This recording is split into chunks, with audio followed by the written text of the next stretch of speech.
Hello and welcome to marketing91.com. In this video, we are going to cover the topic on advertising tools. Let's start with the introduction.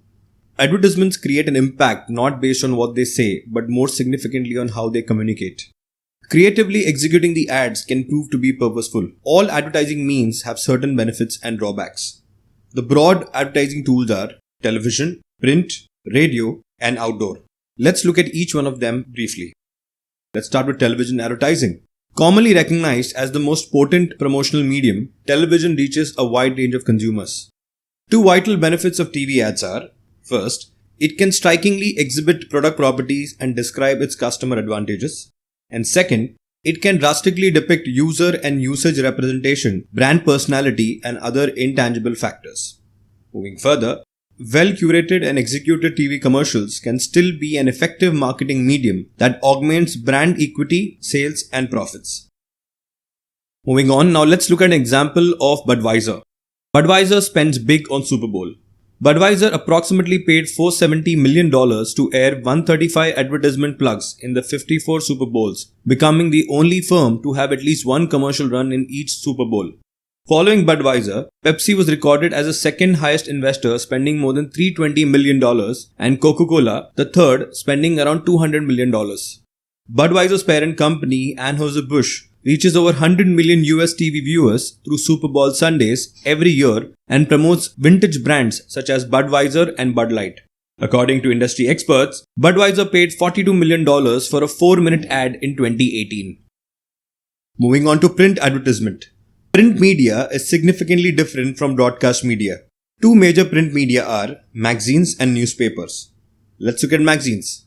Magazines and newspapers have the ability to provide detailed product information and efficiently communicate user and usage description, as the readers can consume information flashed at them at their own pace. Also, the static nature of the visual representation in print media proves to be dynamic. Newspapers are time-bound and help in penetration, whereas magazines are usually more useful at creating user and usage imagery. Moving further, the picture should attract attention, the headline should augment the picture and drive the person to read the copy, and the copy should be appealing and pointing towards the brand name notably. Did you know? More than 55% of consumers prefer print marketing over any other advertising approach. However, it takes a great portion of print data to evoke emotions and encourage the customer's interest. Now let's look at some examples, the first being Keloptic print ad. Keloptic, an online optician that retails spectacles and sunglasses. The brand's agency made use of Van Gogh's self-portrait as a brilliant means of brand promotion, as the painting is popularly known for its blurry color scheme that doesn't evenly show sharp contrast between various shades. Keloptic cheekily placed their eyeglasses in front of the painting to expose Van Gogh's face and demonstrate the potential of their products. The next ad, from the French Ministry of Health for Children Obesity. The French Ministry of Health, after seeing the rising numbers, aimed at increase awareness concerning the increasing problem of childhood obesity by notifying parents that obesity starts at a young age. The simple yet powerful ad campaign displays an ice cream with an obese belly on the top. The next ad, from Absolut.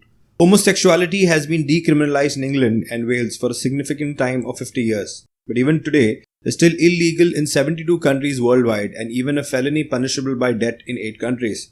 To throw light on the issue, Absolut collaborated with the LGBTQ charity Stonewall and BBH London to plan these series starring close-up shots of same-sex kisses, with many of the models coming from places where such kisses could land them in prison or worse. Moving to radio advertisements. Radio is an effective medium that can be used for effective market penetration. 93% of US residents of age group of 12 years and above daily listen to radio for nearly 20 hours a week on average, and the numbers seem to be more or less steady even today. People opt for listening to radio generally while driving in the car or outdoors, and to draw success, radio networks have started operating on multiple platforms with an active digital presence which is flexible and allow listeners to tune in anytime, anywhere. Its advantages are that the stations are extremely targeted, advertisements are comparatively low priced to produce and place, and short closing for scheduling them and allow them to respond quickly. Its apparent drawbacks are that it lacks visual imagery. Next, outdoor advertisement. Out-of-home advertising is a widespread category that includes various imaginative and surprising forms to attract customers' attention where they work, play, and shop. Conventional options for out-of-home include billboards, public spaces, product placements, and point of purchase. The first example in this case is Google. Google in 2014 became the first organization to rent out the world's biggest and most costly digital billboard in Times Square, New York. 8 stories in height and estimated to cost around $2.5 million, Google hired the spot for 4 weeks. The size of the screen is roughly around the size of a football field. Approximately 300,000 pedestrians are estimated to walk past the billboard each day. The Times Square colorfully lit billboards are among some popular outdoor advertising spaces. Next, Coca-Cola, which used 1760 LED screens to make this ad. Coca-Cola has successfully come twice in the Guinness Book of World Records for an extraordinary Times Square billboard. The ad composed 1,760 independently programmed moving screens that sync the screen movement with the display. The picture illustrated also changed based on the time or day of the week. Created and formulated by Radius Displays Limited, the billboard took many years to develop. The next example from Pond's, about clean pores fight pimples by Mike Scam for Pond's. Next, public spaces. Public spaces ads are ads that appear in unusual places like movie screens, airplane bodies, health equipment, classrooms, sports arenas, elevators, etc. Transit ads on buses, subways and passenger trains have become a helpful way to reach working women. Street furniture such as bus shelters, kiosks and public areas also come under this type of advertising. Marketeers in fact can even buy space in washroom toilet stalls and above urinals where office workers visit an average 3 to 4 times a day roughly for 4 minutes every visit. Now let's look at some of the examples of public spaces. The first one, Wake Up with Maxwell House. Created by Ogilvy, China, Maxwell's House Coffee wakes one up by pumping the viewers with a great rush of adrenaline and encouraging them to take the elevator to work. The advertisement was run in China in 2008. The next, the divorce elevator to the office of a divorce lawyer, Sabina Stobrow. A typical wedding picture was put up on the lift doors in a law firm in Germany. Sadly, every time the doors opened, the couple split up. The ad targeted people in the same situation and provided the name and the office floor of a divorce lawyer. And the final example of a product placements. Advertisers spend $100,000 to $500,000 to get their products to have a cameo appearance in movies or television. At times, product placements like these are the effect of a bigger network advertising deal. Still, small product placement shops to maintain ties with prop artists, set designers, and production officials. Some companies get product placement at zero cost. Now let's look at an example. Tomorrow Never Dies, history-making $100 million product placement deal.